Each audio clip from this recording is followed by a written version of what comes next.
सभेला संबोधित करावं.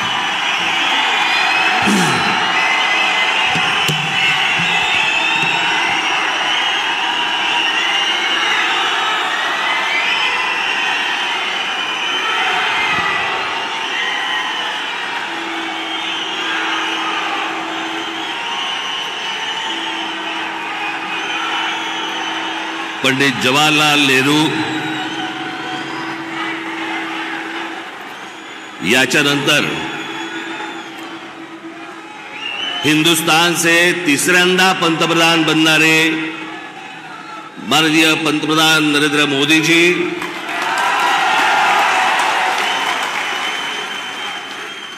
सन्माननीय व्यासपीठ आणि माझ्या जमलेल्या तमाम हिंदू बांधवांनो, भगिनींनो आणि मातांनो,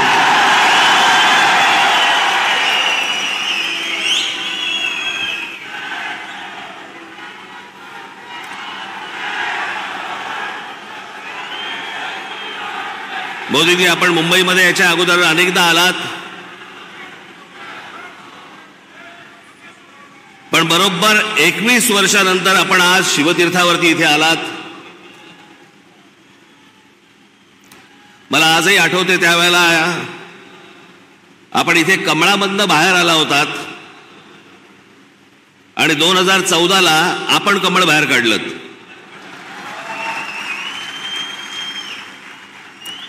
मी आज फार वेळ काही भाषण करणार नाही. आपल्याला सगळ्यांना मोदीजींचं भाषण ऐकायचंय. गेल्याच महिन्यामध्ये माझं इथे भाषण झालेलं आहे. 3 टप्प्यामध्ये फक्त बोलणार आहे मी. त्यातला 1 टप्पा झालेला आहे. त्याचा पहिला टप्पा होता मोदीजींची पहिली 5 वर्ष. त्या टप्प्यावरती जे बोलायचंय ते 2019 साली बोलून गेलोय.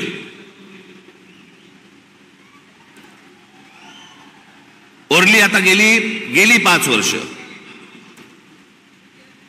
मला असं वाटतं आता देवेंद्रजी, मुख्यमंत्री अजितदादा, इतर सर्वांनी,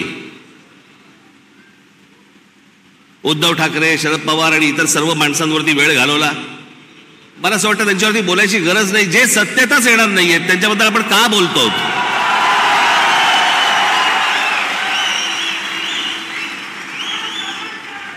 काही आवश्यकताच नाहीये त्या लोकांची.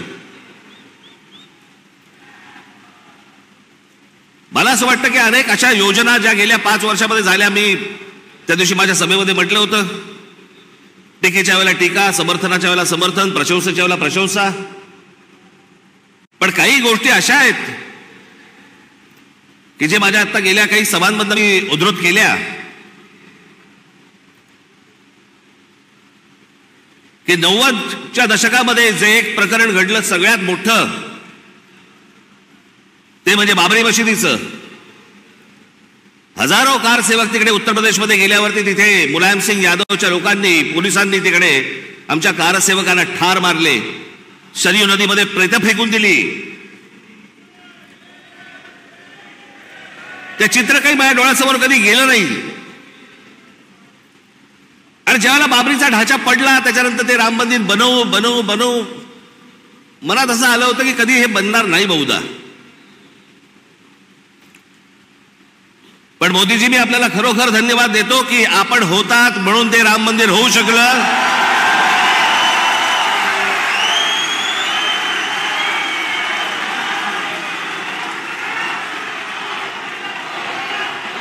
अन्यथा ते झालंच नसतं.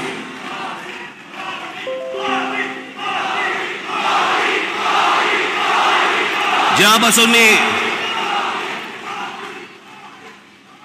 पूर्वीचा इतिहास, भारताचा स्वातंत्र्य नंतरचा इतिहास जेव्हापासून बघतोय तेव्हापासून एक गोष्ट कानावरती पडायची सगळ्या बाजूनी, या देशातलं 370 कलम काश्मीरमधलं रद्द झालं पाहिजे. इतक्या वर्षात जी गोष्ट होऊ शकली नाही ती नरेंद्र मोदीजींनी त्यांच्या पंतप्रधान पदाच्या कारकिर्दीमध्ये ती करून दाखवली.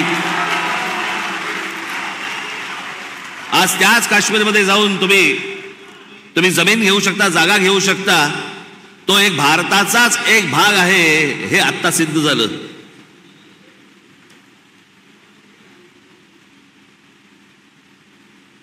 राजीव गांधी ज्या वेळेला पंतप्रधान झाले त्यावेळेला एक मोठी केस झाली होती. आणि एक प्रकरण सुप्रीम कोर्टामध्ये होतं आणि सुप्रीम कोर्टाने निकाल हा शहा बानो नावाची एक महिला होत्या त्यांच्या बाजूने लावला होता आणि सुप्रीम कोर्टाने तो निकाल लावल्यानंतर राजीव गांधींनी खासदारकी तो लोकसभेमध्ये बहुमताच्या आधारावरती तो सुप्रीम कोर्टाचा निकाल म्हणजे ज्या बाईला न्याय मिळाला होता तो काढून टाकला आणि त्या मुस्लिम महिलेला कधी न्याय मिळू शकला नव्हता एका छोट्या पोटगीसाठी.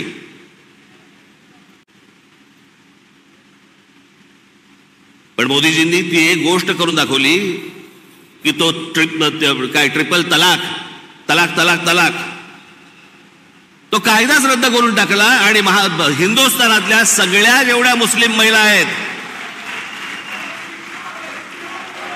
त्यांच्यामध्ये एक समाधानाचं वातावरण झालं की रात्री आपला नवरा आला, शुद्धीत आहे का बेशुद्धीत आहे माहित नाही, पण समजा उद्या तलाक तलाक तलाक बोलला तर करायचं काय पुढे, पण तो विषयच बंद करून टाकला. मला असं वाटतं की हे अनेक गोष्ट अन्नधान्य पुरवण्यापासून लस देण्यापासून अनेक गोष्टी झाल्या, पण मी या सगळ्या गोष्टींना सर्वात धाडसी निर्णय मानतो. ही गोष्ट करून घेणं इतकी वर्ष जी होऊ शकली नाही ती गोष्ट मला असं वाटतं करून घेणं हे मला असं वाटतं की सगळ्यात महत्वाची गोष्ट आहे असं मला वाटतंय. अनेक योजना राबवल्या गेल्या अनेक वर्षांमध्ये. आज मोदीजी मी फक्त आपल्या समोर उभा आहे पुढच्या 5 वर्षासाठी. या पुढच्या 5 वर्षामध्ये आमच्या सर्वांच्या महाराष्ट्राच्या आपल्याकडनं अनेक अपेक्षा आहेत. त्या मला फक्त अपेक्षा आपल्या समोर फक्त बोलून दाखवायच्या आहेत. याच्यापेक्षा मला कुठचंही लंबचौडं भाषण नाही करायचंय. त्यातली पहिली अपेक्षा आहे की गेले अनेक वर्ष खितपत पडलेला मराठी भाषेला अभिजात भाषेचा दर्जा मिळावा, ही गोष्ट आपण पंतप्रधान झाल्यानंतर मराठीला तो सन्मान मिळेल अशी मी मोदीजींकडे अपेक्षा व्यक्त करतो आणि ती होईल, तितक्याच धाडसाने ती होईल अशी मला खात्री आहे.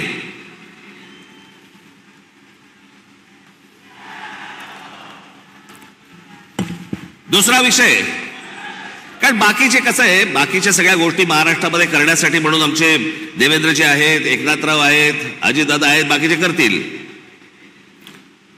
पण या देशाच्या अभ्यासक्रमामध्ये या देशावरती साधारणपणे 1000 वर्ष परकीयांनी राज्य केलं, पण त्या 1000 वर्षामधली 125 वर्ष हे मराठा साम्राज्य होतं या संपूर्ण हिंद भूमीवरती.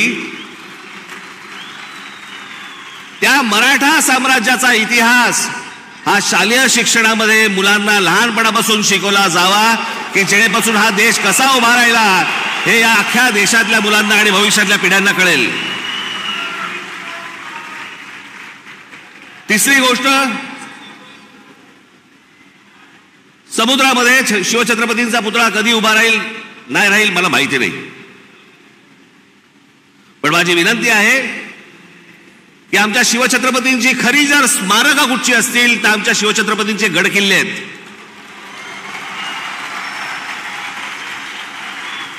आणि या गड किल्ल्यांना पूर्वीचं ऐतिहासिक वैभव प्राप्त करून देण्यासाठी म्हणून आंतरराष्ट्रीय दर्जाची एक समिती नेमावी.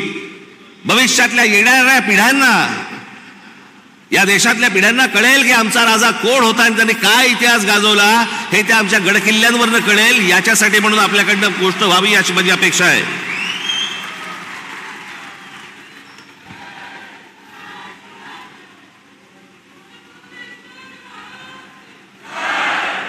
चार पाचच गोष्टी आहेत, माझ्या फार नाही आहेत. देशभरामध्ये अनेक ठिकाणी मोदीजी आम्ही पाहिलं की आपण उत्तम रस्ते बनवलेत, अनेक फ्लायओव्हर्स बनवलेत, अनेक ब्रिजेस बनवलेत. माझी आपल्याला कळकळीची विनंती आहे की गेल्या 18-19 वर्ष आमचा मुंबई गोवा महामार्ग हा अजूनही तसाच आहे, अजूनही तसाच खड्ड्यामध्ये आहे. तो लवकरात लवकर व्हावा अशी माझी आपल्या सर्वांना विनंती आहे. मगाशी रामदासभाईंनी उल्लेख केला, मोदीजी आपण पण आपल्या अनेक सभांमध्ये पण सांगितलं, पण आज जरा खडसावून सांगावं की या भारतामध्ये डॉक्टर बाबासाहेब आंबेडकरांनी जे उभं केलेलं जे संविधान आहे त्या संविधानाला कुठेही धक्का लागणार नाही. तुम्ही लावणार कधीच नव्हतात, पण जे विरोधक ज्या प्रकारचा प्रचार करतायत मला असं वाटतं त्यांची तोंड एकदाचीच बंद व्हावीत की जेणेकरून परत त्यांची तोंड उघडली जाणार नाहीत. अशी अनेक जनतेची या महाराष्ट्रातल्या अपेक्षा आहे. या देशामध्ये अनेक करोडो मुसलमान आहेत, लाखो मुसलमान आहेत, देशभक्त मुसलमान आहेत, जे या देशावरती प्रेम करतात, जे या देशावरती खरंच त्यांची निष्ठा आहे. खरं तर सांगायची गरज नाही, पण काही मुठभर आहेत जे आज उद्धव ठाकरे आणि काँग्रेसला जे पाठिंबा देणारे आहेत ना, त्यांचा उद्देश हा फक्त गेल्या 10 वर्षात त्यांना डोकं वरती नाही काढता आलंय. आणि ते डोकं वरती काढण्याचा मार्ग कोणता, तर काँग्रेस सारखा सुलभ मार्ग नाही. याच्यासाठी म्हणून ते आज त्यांना सगळ्यांना पाठिंबा देत आहेत. पण लाखोच्या संख्येने, करोडोच्या संख्येने आज मुसलमान आपल्या बरोबर आहेत. त्याला एक शाश्वती पाहिजे, त्याला मनात आदर आहे, तो काम धंदेवाला आहे, त्याला काम करायचं या देशामध्ये, तो या देशाचा नागरिक आहे, पिढ्यानपिढ्या राहणार आहे. पण मला असं वाटतं की हे जे मुठभर आहेत, हे ओवेसी सारख्या ज्या अवलादी आहेत, यांच्या मागून फिरणारे जे लोक आहेत, यांचे जे अड्डे आहेत, हे अड्डे एकदा तपासून घ्या. तिथे माणसं घुसवा, देशाचं सैन्य घुसवा आणि हा देशाचं सैन्य घुसवा आणि हा देश एकदा कायमचा सुरक्षित करून टाका. म्हणजे आमच्या आया बहिणींना याच्यापुढे देशामध्ये फिरताना कोणत्याही प्रकारचा त्रास इथे होणार नाही, अशी मी आशा अपेक्षा बाळगतो.